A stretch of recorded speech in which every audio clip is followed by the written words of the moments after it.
But today we're in Nehemiah chapters 2 and 3.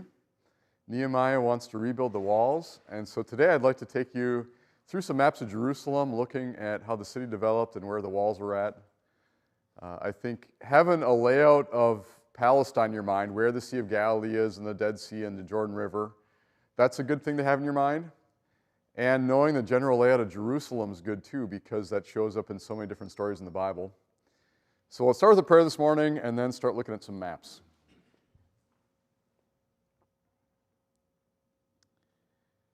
Lord God, today as we see Nehemiah at work for Jerusalem, I pray you bless us too. At the heart of our ministry here is preaching the gospel, sharing word and sacrament with people, but there also is work to do just building things up and keeping things up. And thank you for how Nehemiah was so concerned about the walls of Jerusalem. Pray all that in Jesus' name and pray you bless our Bible study. Amen. Here's where we're going. So chapter 2 into chapter 3 today. Just keep going about a chapter or two every week, and then we'll be off in the middle of March for spring break, but that's still a month away. Not feeling like spring out there today. So Nehemiah is going to tour Jerusalem's walls.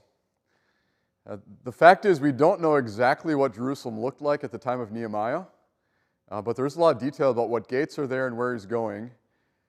So this is a map I've got. What's good about it is it shows it kind of in 3D, kind of like it's lifelike. What's hard is it tilts it a little bit. So do you see where the north arrow is pointing? So straight north would be up and to the left a little bit.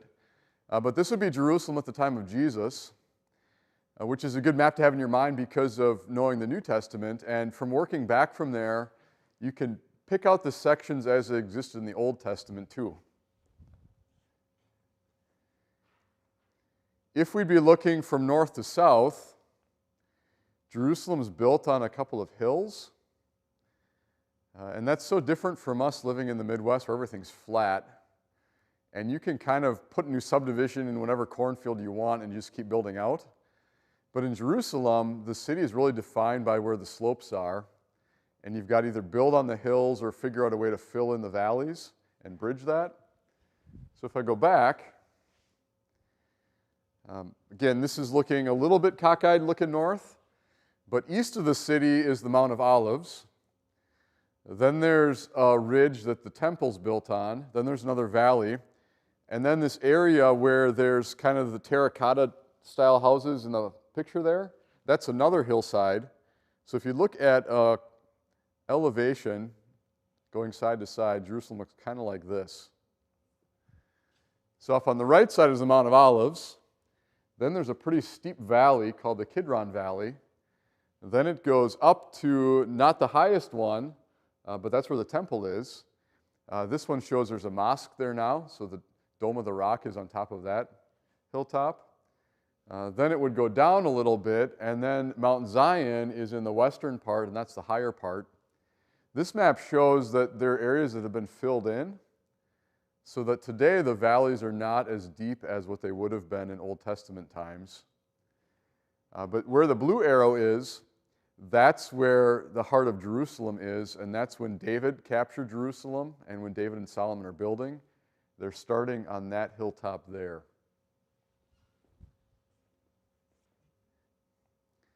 So that little part in red, that would be Jerusalem at the time of David. I don't know if any of you have a Bible with maps in the back. Often there's a map that'll have Jerusalem's layout. So this would be the southeast corner of Jerusalem. That's called the City of David. And that's the oldest part of Jerusalem, and that's the part that Jerusalem always contains that little part there. Sometimes it expanded when it was bigger, sometimes it shrunk back down.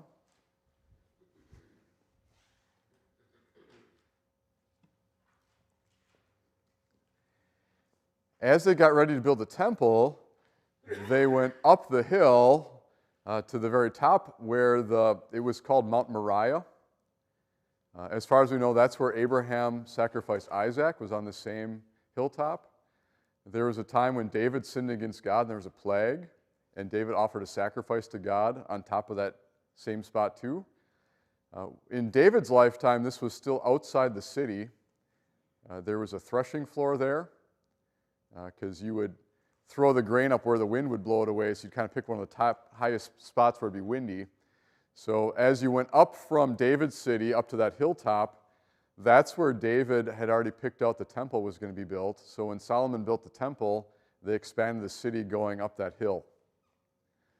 Part of what's hard there is you've got such an elevation change. They built some retaining walls too. So when you see Nehemiah inspecting the city, along that eastern side, there's a pretty steep drop-off down the Kidron Valley. Herod the Great finally got it right, and he built the temple in such a way that it's kind of this huge retaining wall platform. That if you look at the modern city of Jerusalem today, there's a large rectangle where the temple stood. And a lot of that is with man-made retaining walls, making it so that the small mountain peak can be expanded into this big platform where the temple is. So in Solomon's time, they built up the walls to there. By the time of like Hezekiah, the city expanded out to the west. So I'm not sure that the walls are exactly where they were in Jesus' day, but that general area is what Jerusalem would have looked like kind of at its largest size before the Babylonians destroyed it.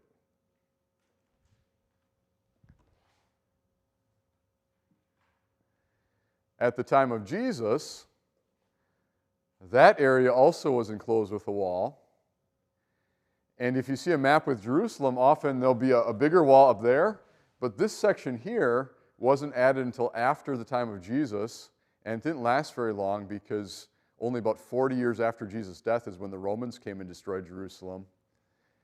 So that section was the latest addition, and that wall didn't stand all that long.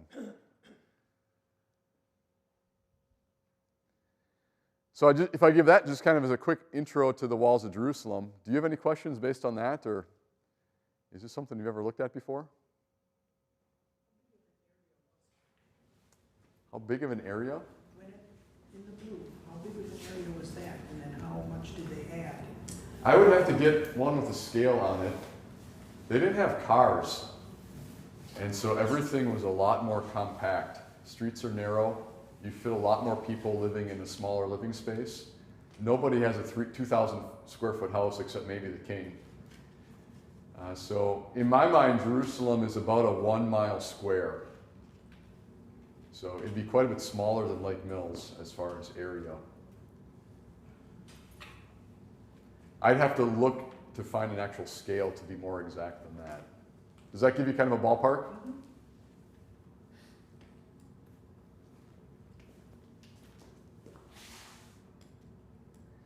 So if you go back to what does Nehemiah's Jerusalem look like,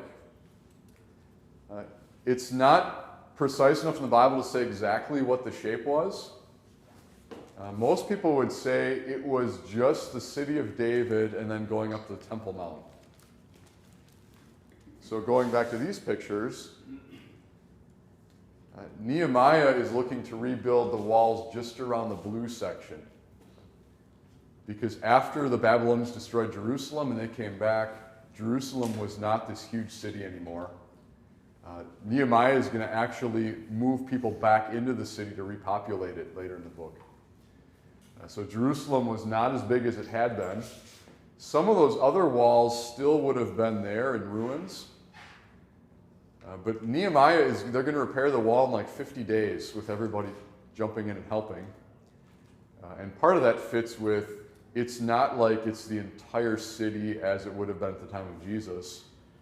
They're trying to repair the part that's just around the city of David and the temple.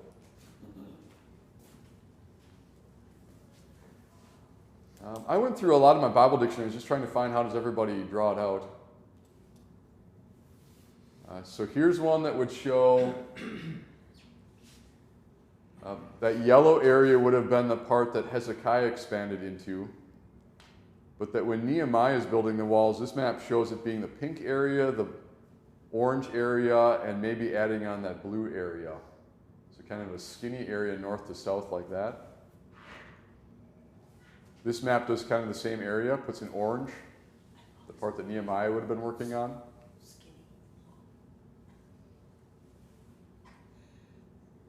Here's a different set of maps looking at the same thing. So David's city would have been just on that one hilltop. Solomon then expanded that to the north and added the temple up on the top of the hilltop. The city then expanded out to the west under Hezekiah. Now this map says they think that Nehemiah actually repaired, what part did they say here? I think that they would have it be either the gray part or the green part as well.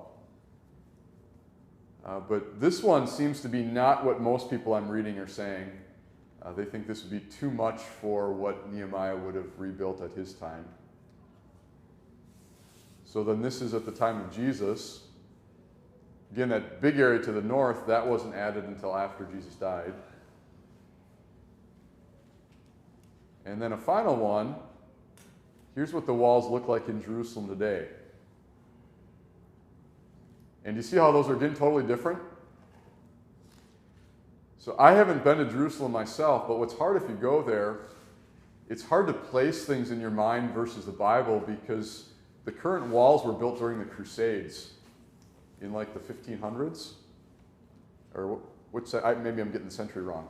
But the walls in Jerusalem are fairly recent compared to the time of Jesus. So again, here's Jerusalem at the time of Jesus. For me, if you can look at where the temple is, that rectangle stays the same. So if you compare that map with modern Jerusalem, the part where the city of David would be, that's not inside the walls that were there at the time of the Crusades. So now Jerusalem has 4 quarters. There's a Christian quarter, a Muslim quarter, a Jewish quarter, an Armenian quarter. You've got different churches and places where Christians historically have said these are where the events happened in Jesus' life, like where his tomb was, where the Last Supper was. Why do they still have a wall around Jerusalem today? Today, to part of the heritage. It's neat to have these old things. And if people have done archaeological work in Jerusalem, and you can find parts of Nehemiah's wall, or you can find things that existed before the destruction of Jerusalem, like from the time of David and Solomon. Like one thing I was looking at again today, the Bible talks about something called the Milo. So see where this map puts that with a question mark by that building on the top side? The Hebrew word Milo means to fill something in. And so part of them trying to build on these hilltops, it sounds like there was an area where they built this massive retaining wall, either as a defense against attackers or just to get more living space. They built a retaining wall to make it flatter on the top. David started working on that. Solomon did it more. Hezekiah had to repair it. And when we read Nehemiah today, one of the commentaries I said that it sounds like that retaining wall was the kind of thing that took a lot of upkeep. And if you didn't maintain it, it was going to fall apart. And before the time of Nehemiah, this is the kind of time when they don't have any money to put into maintaining some kind of big retaining wall. So it could be that by the time of Nehemiah, some of this stuff had just collapsed. And so as he's inspecting the ruins, things really are in pretty bad shape with the walls and the structures around Jerusalem.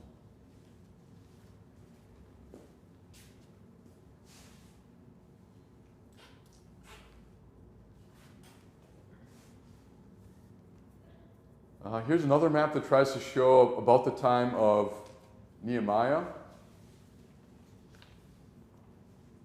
This one says the green area is what Jerusalem would have looked like before the exile. And then the part that has the gray shading the bars over the top, that's what they think it looked like after the return. So a lot smaller. And rather than going over onto that western hilltop, just staying on the one hill where David's city had been and then going up to the Temple Mount. This one, too, tries to name where all the gates would have been. There were a number of gates going into the temple area, like the sheep gate probably was named that because they actually brought sheep through the gate for sacrifices at the temple. There was one called the fish gate that happens to head kind of northwest. So if you're bringing fish from the Sea of Galilee or from the Mediterranean Sea, They probably actually did take fish through the fish gate. But as you go around the city then, you've got different gates being named, and those will show up in Nehemiah's book too.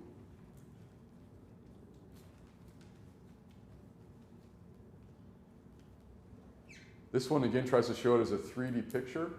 So now this would be looking from the southeast corner, kind of on the Mount of Olives, looking up toward the city. And again, that it would have been fairly long and narrow north to south, and that there might have been some people living over west of that wall, out where there had been houses before the Babylonians destroyed Jerusalem.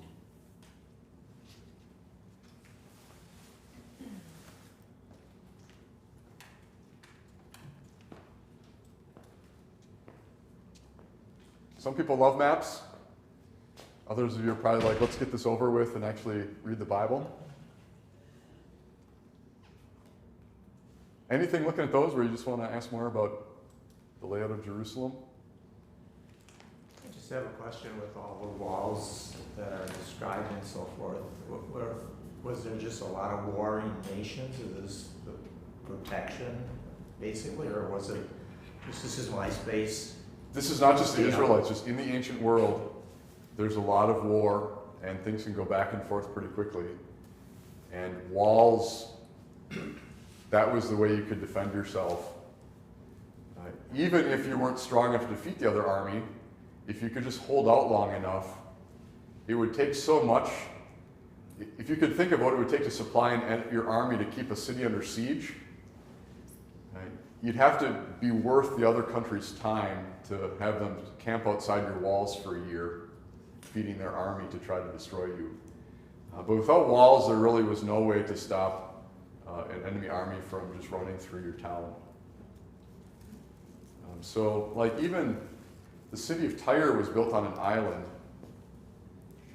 They say the walls were 150 feet tall all the way around the island, which is just incredible. The walls in Babylon, you could have like a 4-team horse chariot driving one way, and I think I've heard some of them were wide enough that you could have like 2 lanes. You could have 8 horses running side by side on top of the walls. These were massive structures, and as far as things that took a huge amount of resources, I suppose in our country we have some really expensive infrastructure projects too, like the amount of concrete in the Hoover Dam is just incredible. But in the ancient world, what is it that a lot of effort went into? It was building the walls. And so when Nehemiah looks at Jerusalem and says the city needs to have walls, that's not just like, this is optional. That's a must-have if you want to be able to defend yourself. Any follow-up on that, or?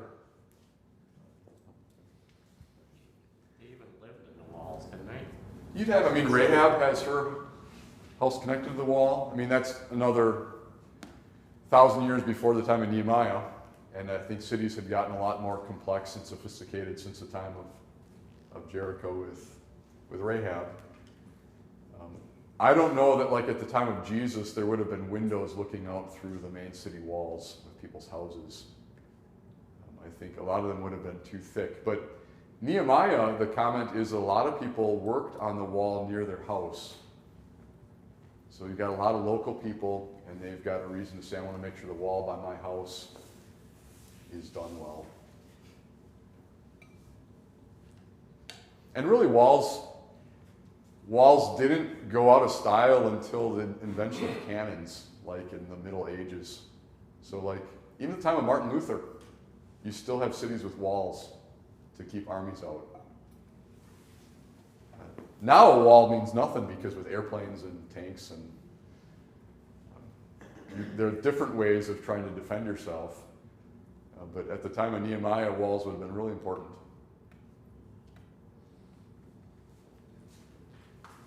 Let me go back then to this map.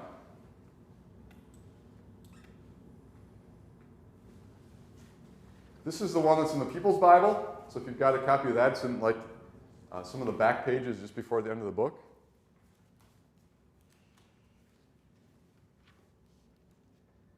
So on this one, the black wall is what Nehemiah is going to repair. There's some dashed lines where he's saying it could have been that there are ruined walls from the time of Hezekiah or even earlier. And those, for the time being, Nehemiah just says we don't need to rebuild those at all. So there might have been some ruined walls even after the repairs that were done.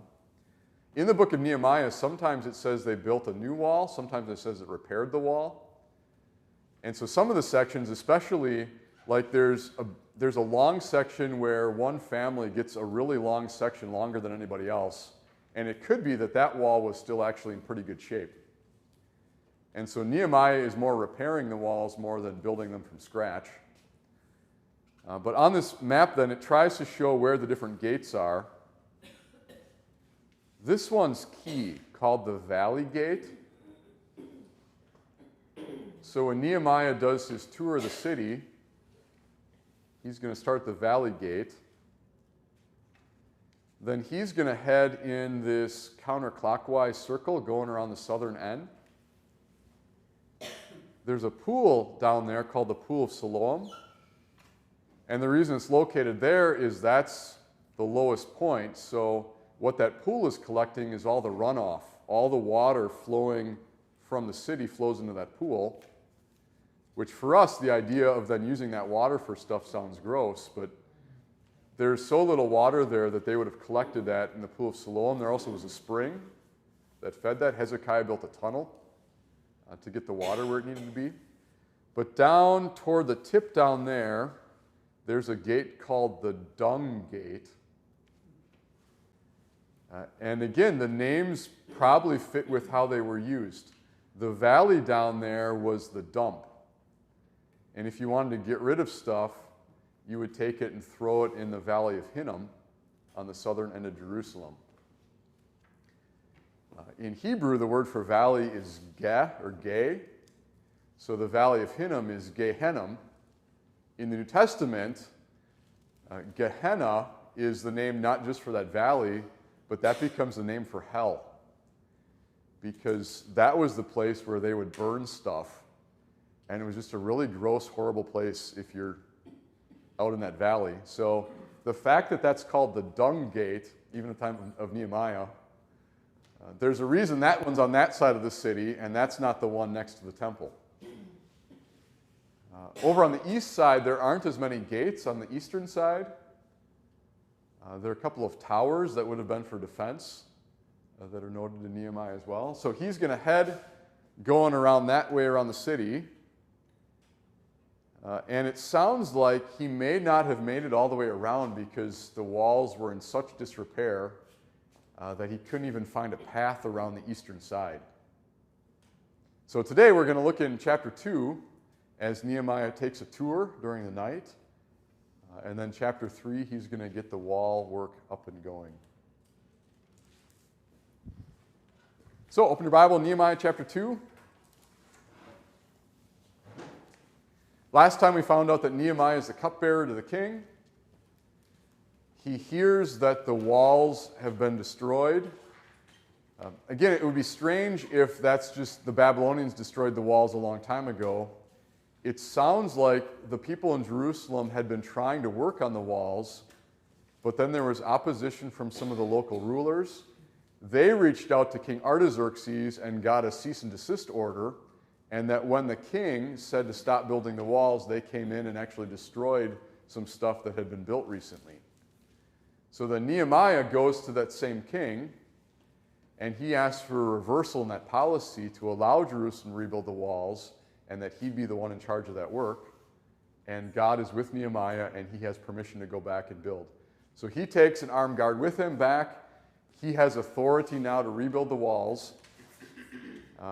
Here's what happened next, Nehemiah chapter 2, starting at verse 11.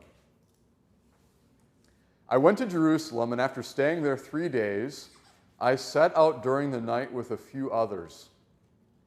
I had not told anyone what my God had put in my heart to do for Jerusalem. There were no mounts with me except the one I was riding on.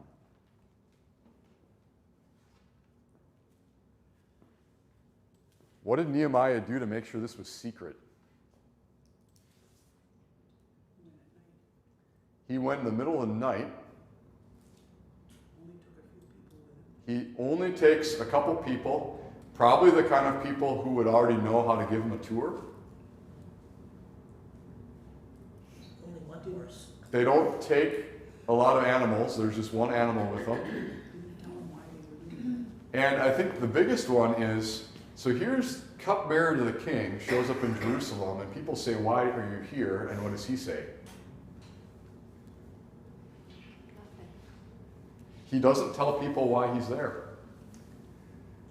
Last time we talked about how Nehemiah seems to have a really good sense of how to work with people and how to handle situations. What is it that Nehemiah doesn't want people to know right now? He doesn't want people to know that he's there to rebuild the wall. And especially because he knows that there has been opposition against the wall work.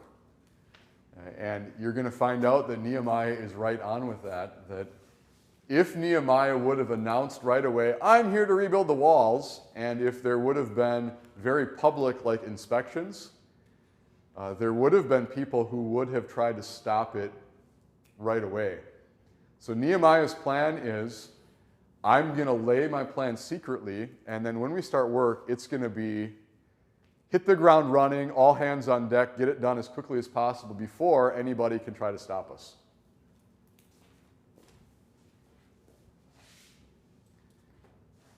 Verse 13, by night I went out through the valley gate toward the jackal wall and the dung gate. So remember where those are on the map? He's heading out the western side. It's long and skinny, so and then he heads south.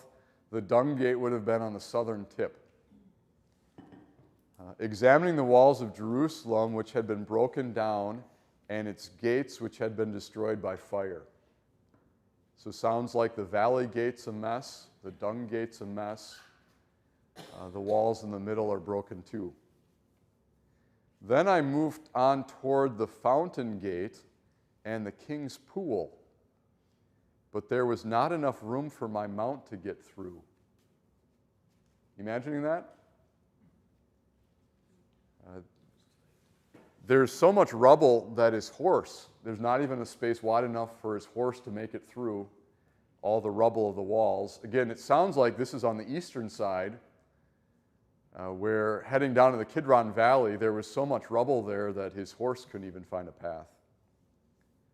So I went up the valley by night, examining the wall. Finally, I turned back and re-entered through the valley gate. So it sounds like, I don't know what his plan had been, but he doesn't actually make it around the city. He makes it maybe about halfway around and then gets stuck and then turns around and heads back. And from that, he has enough firsthand knowledge to say, here is what the condition is and what it'll take to actually fix this. The officials did not know where I had gone or what I was doing, because as yet I had said nothing to the Jews or the priests or nobles or officials or any others who would be doing the work. That's quite a list of people who are all in the dark. Who is it that he hasn't told yet?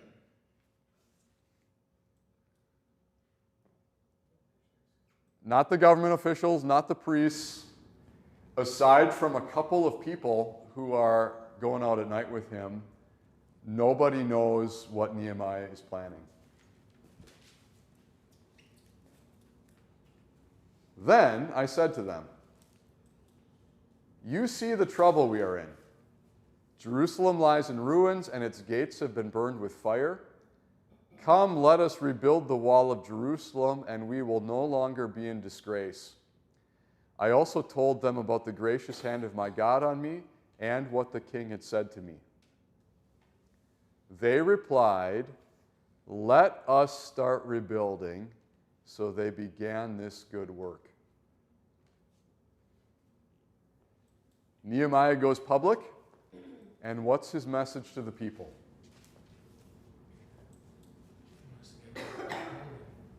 The final thing is, let's get going and build.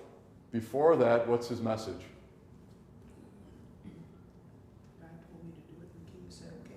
God's been really gracious to me. God is going to be with us in this. And you see Nehemiah is a man of faith through the whole thing. He also says, I have permission from the king. Remember how he had official letters? This is not just Nehemiah saying this. The king says, let's go ahead. God's been gracious to me. He's going to help us. And just stating the obvious, everybody can see the walls are a mess, and this is not good for any of us. So Nehemiah is not there to push his own agenda. He is there to do something that everybody realizes needs to be done, but right now there's nobody who can step in and provide the leadership for it. So the people's response is, let's go. We're with you. We're going to rebuild. Did everybody get on board? You're going to see from the list later the answer is no. You still had some people who did not help Nehemiah. But overall, he gets a lot of support from the people. And then you find out why he was so secretive, verse 19. But when Sanballat the Horonite, Tobiah the Ammonite official, and Geshem the Arab heard about it, they mocked and ridiculed us. What is this you are doing? They asked. Are you rebelling against the king? I answered them by saying, the God of heaven will give us success. We, his servants, will start rebuilding, but as for you, you have no share in Jerusalem or any claim or historic right to it.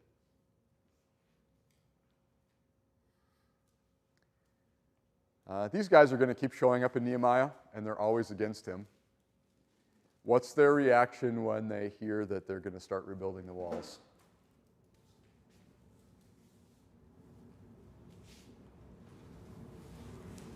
They ridicule him. Combination of ridicule and that'd be part of it. Also, there's kind of a threat. Are you rebelling? They raise the question of whether this is something that ought to be opposed by the Persian government. Again, good thing that Nehemiah has letters in his pocket from the king saying that this is actually officially sanctioned, the work that he has there. What's Nehemiah's response to them?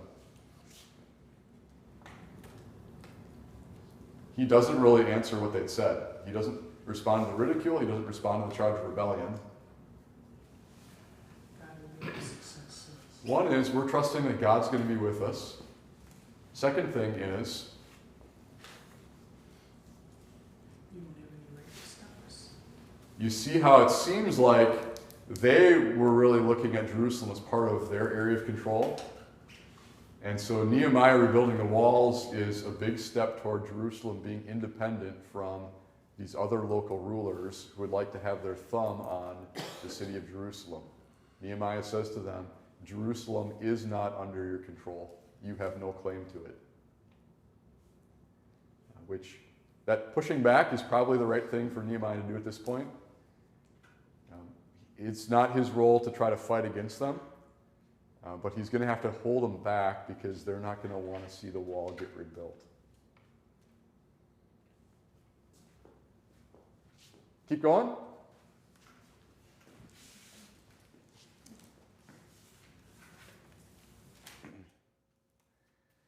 If there's anything you love this year, it's lists of names, right? Seems like we got one like every 2 or 3 weeks. Here's another list of names. So the builders of the wall as they get going. Eliashib the high priest and his fellow priests went to work and rebuilt the sheep gate. They dedicated it and set its doors in place, building as far as the Tower of the 100, which they dedicated, and as far as the Tower of Hananel. The men of Jericho built the adjoining section, and Zakur, son of Imri, built next to them.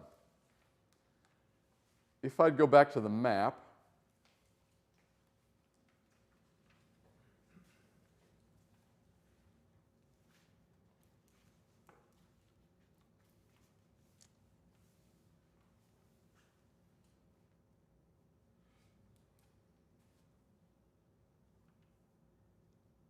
so can you see if I use a laser pointer on here? Is that working? So the sheep gate is somewhere up by the temple in the north here. And then as it lists it, it's going to go in order, going in a counterclockwise circle around the city. So the priests get charged with building sections of the wall that are right next to the temple. There are a couple of towers there. Those would have been defensive towers looking north, because a lot of attacking armies are going to come to Jerusalem from the northern end. And then just as we go through these names, so like the fish gate's there, the old gate, the Tower of the Ovens. People wonder if that's where a lot of bread bakers lived in that area. Here again is the Valley Gate, Dung Gate, Fountain Gate. So as we go through Nehemiah chapter 3 now, it's going to go in counterclockwise order around the city there. Oh, now I've got that stuck on the screen.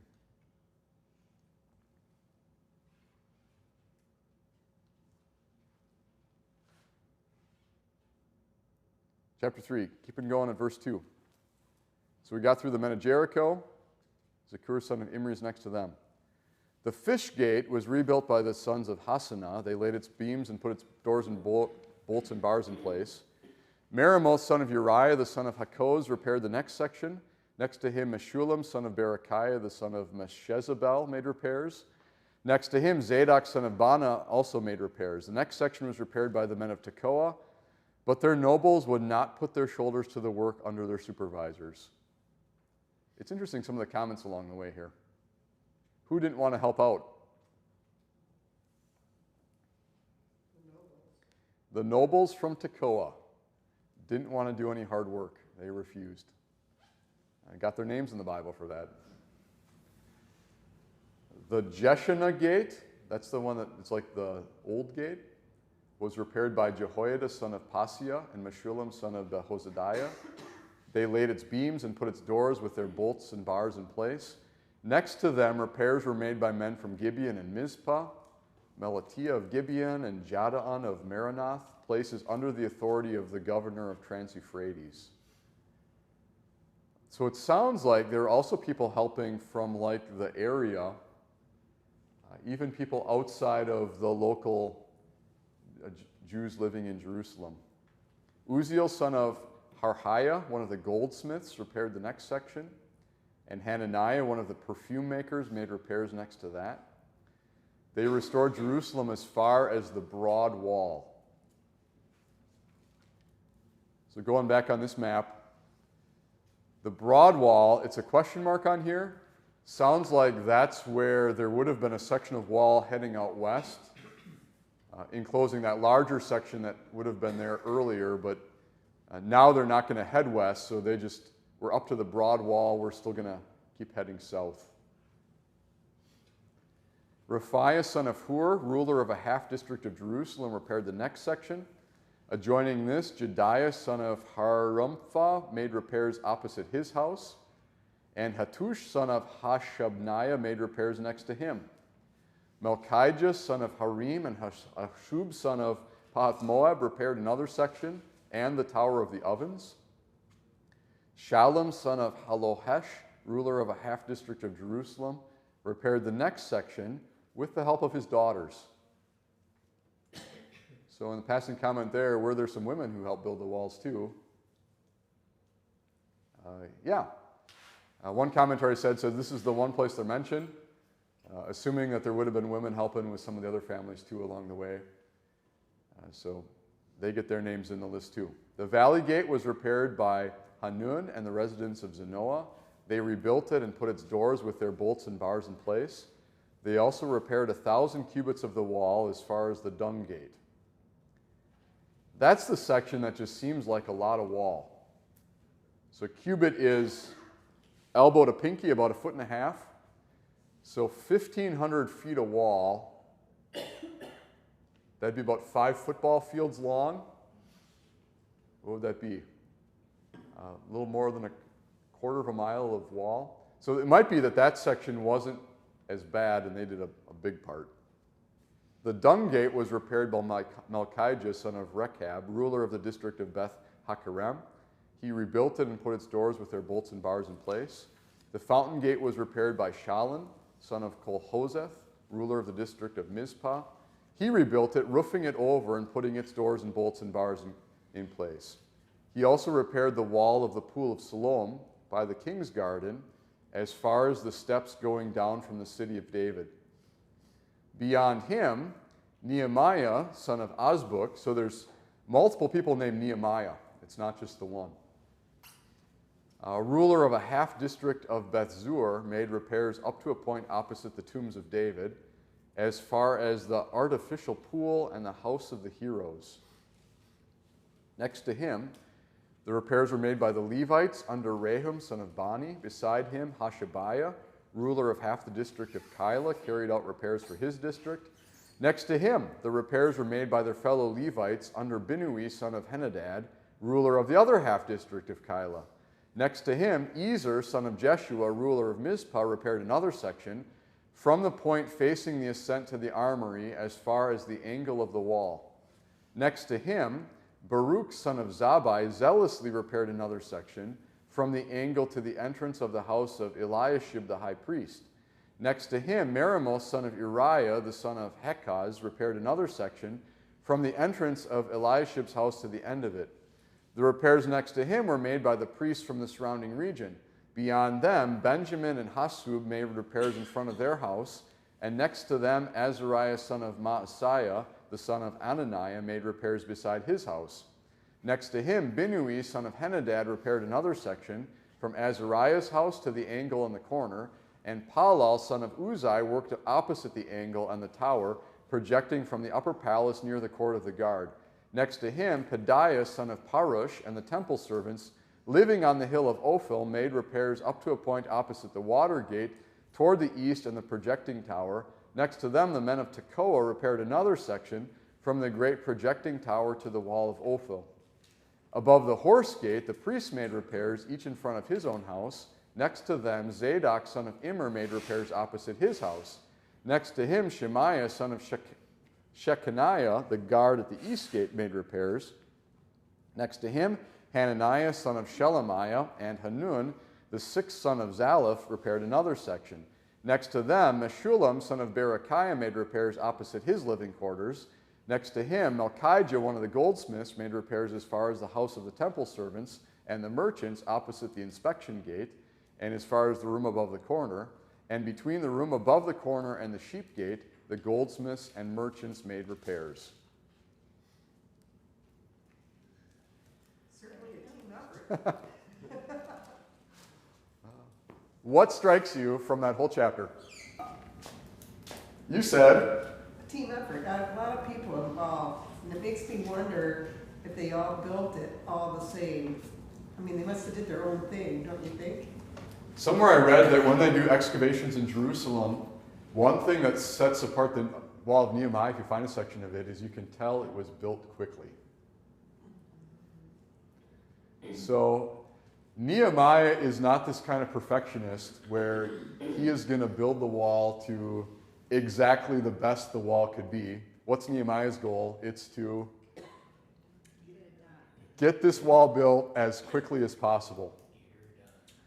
Not that the work was shoddy, but if you ask a goldsmith to build the wall, and the priest to build the wall, and everybody to jump in and help, if you would ask Pastor Nass to jump in and build a wall, could I move rubble and stack stones and put something together that would be better than what it was?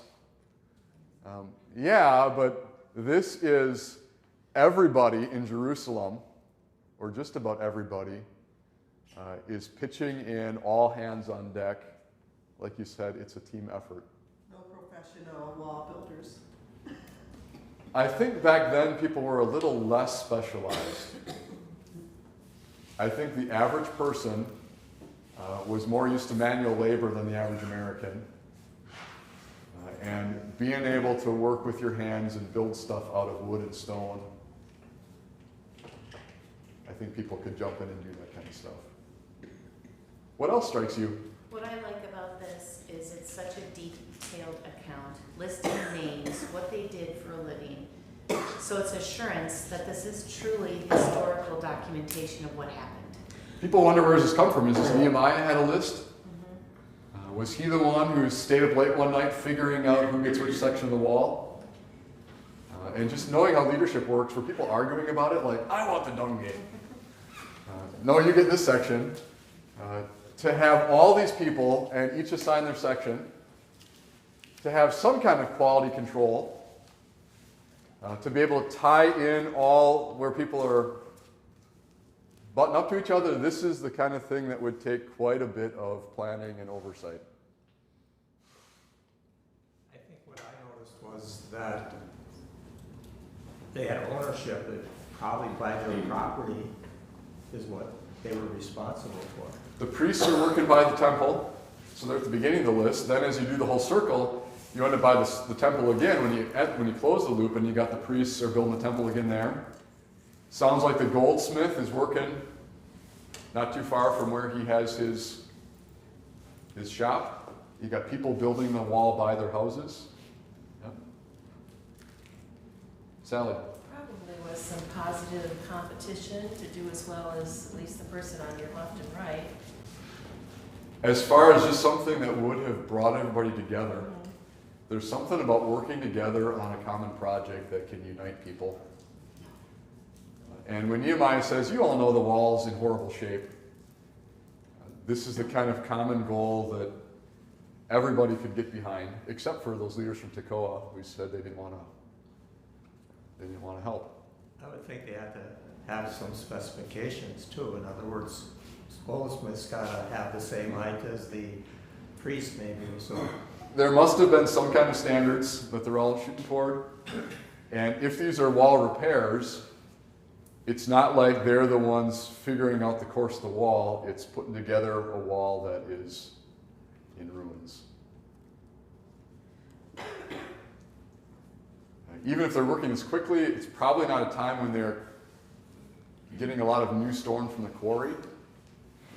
It's probably using already what's there. Maybe Nehemiah's horse could walk around the city after they finish cleaning up and putting it all back where it had been. Do you think they used the rubble that was there to build? I'm sure they would have used at least the larger pieces.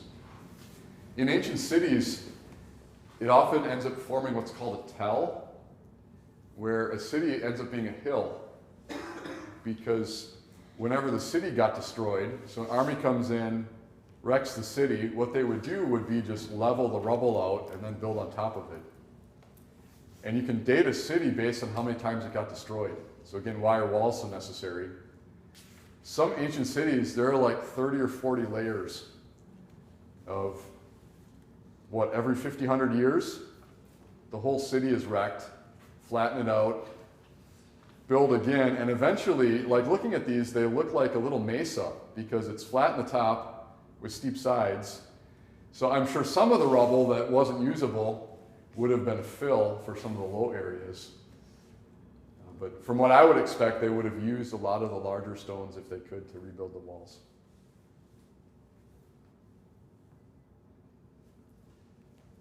We're going to find out in the upcoming chapters how quickly they worked. That's because this was not something those other rulers in the areas wanted to see happen. And I think we've got a little time. Should we start chapter 4? We got 10 minutes. Let's keep going.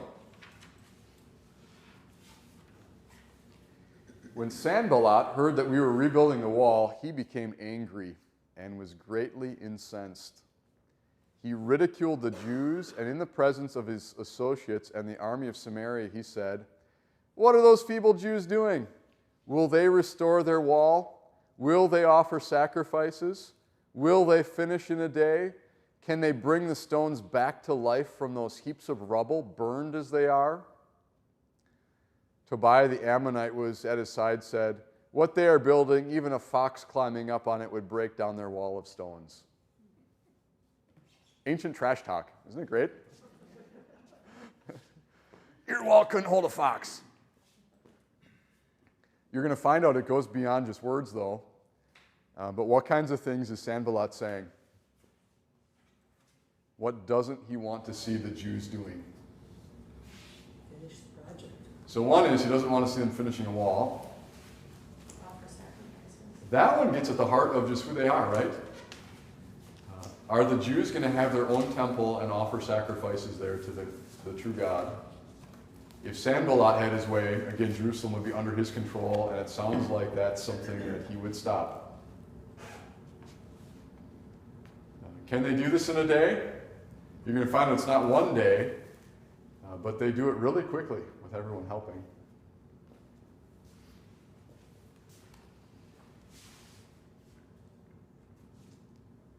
The book of Nehemiah has a bunch of little prayers in it. Here's how Nehemiah responded. Hear us, our God, for we are despised. Turn their insults back on their own heads. Give them over as plunder in a land of captivity. Do not cover up their guilt or blot out their sins from your sight, for they have thrown insults in the face of the builders.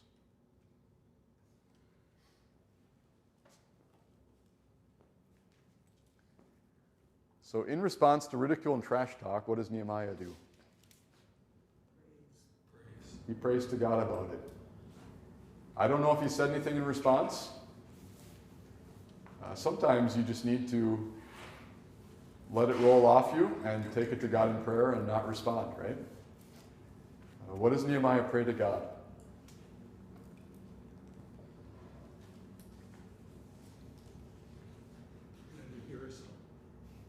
That he would hear Nehemiah.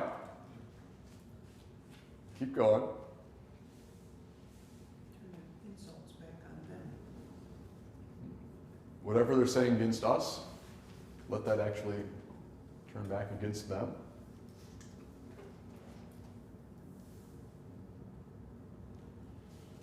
Some pretty strong things, isn't it? Would you be comfortable praying that about somebody else? How about the middle line? God, please don't forgive their sins. What do you make of that?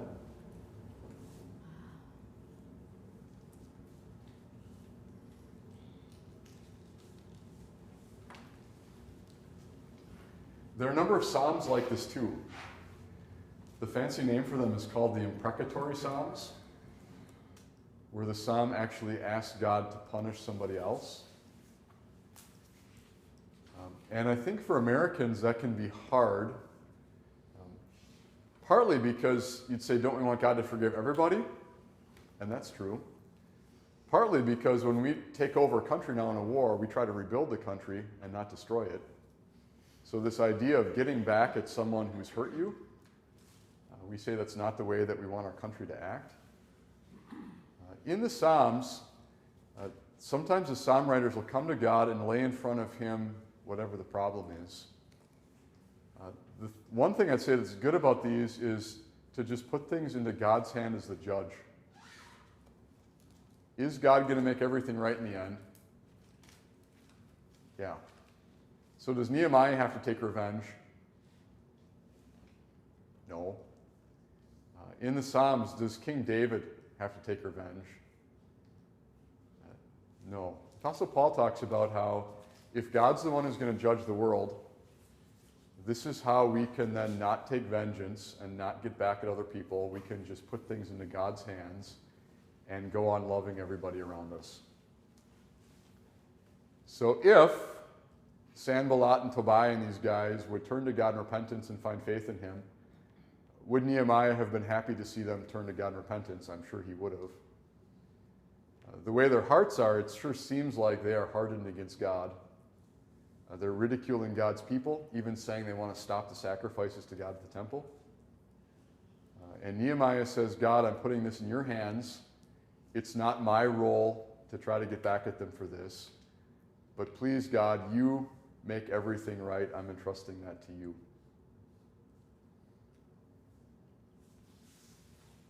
And I think you'll have to wrestle for yourself with how often you pray that way with people. If there's someone who's hurt you very deeply, I would hope there's still a love in your heart that would say, if this person could find forgiveness in you, God, that's what I would want. In the end, God, if this person is away from you and keeps hurting me and others, God, I'm putting this in your hands that you're the one who's going to make all this right. I've heard it said that people who are persecuted as Christians all of a sudden the prayers like this make a lot more sense. That if there is somebody who is continually hurting that person and they don't care at all about God, it's not my role to get back at that person or to fight back, but just to put it in God's hands and say, God, hear my prayer. You see what this person is doing to me. In the end, either in this world or on Judgment Day, I'm counting on you to be the one who makes this right. So that's the way that Nehemiah prays as he's got those other people ridiculing him.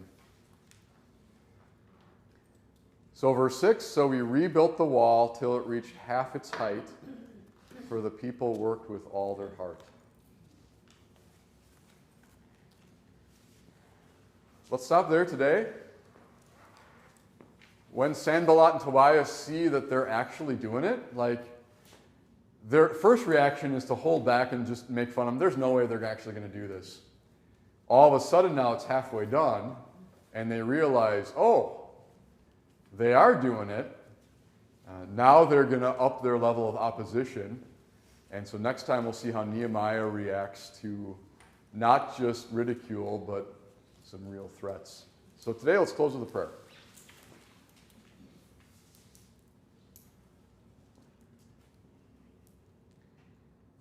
Lord God, I thank you today for people you put in our lives who are organized and can lead things, and how Nehemiah was able to go out and see the walls and know not to make a big public display about this, but just to inspect it and then to come to your people and say, let's do this, and they said yes. And I pray the same thing among us today too, that you'd give leaders in our homes and churches in our world who would know what to do to fix the problems caused by sin, that when they say, let's get ahead and do this, that there'd be people who would jump in and say yes, and that when there's opposition in our lives or for others, that we would turn to you and put it in your hands in prayer, praying that you'd be the one who guides us and who makes everything right. So I pray you'd bless each of us today.